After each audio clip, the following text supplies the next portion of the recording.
নমস্কার, দেখছেন এই সময় লাইভ। জেলার বাছাই করা সেরা 5টি খবর নিয়ে আপনাদের সঙ্গে রয়েছি আমি শুভ্রজিৎ।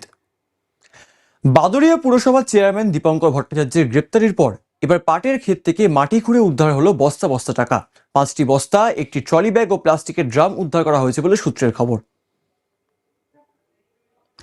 গ্রেপ্তার হলদিয়ার প্রাক্তন বিধায়ক তাপসী মণ্ডল ঘনিষ্ঠ তৃণমূল নেতা আরমান মালা এবং তার সহযোগী। প্রথম দফার ভোটে এক ব্যক্তিকে আগ্নেয়াস্ত্র দেখিয়ে 10,000 টাকা ছিনতাইয়ের অভিযোগ উঠেছে তাদের বিরুদ্ধে। শেখ শাহজাহান ঘনিষ্ঠ তৃণমূল নেতা কাদের মোল্লা সহ 10 জনের গ্রেপ্তারিতে সন্দেশখালীতে বিজয় উৎসব পালন করল বিজেপির কর্মী সমর্থকরা।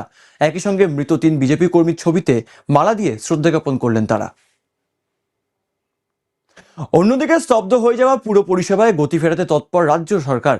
পরিষেবা স্বাভাবিক ছন্দ ফেরাতে বৃহস্পতিবার উত্তর 24 পরগনার জেলা শাসকের দপ্তরে হলো বিশেষ বৈঠক। উপস্থিত ছিলেন সজল ঘোষ, অর্জুন সিং সহ অন্যান্যরা।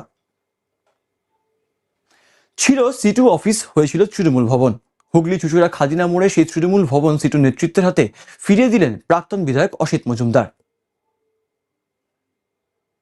জেলার 5 এখনকার মতো এই পর্যন্তই। দেখতে থাকুন এই সময় লাইভ।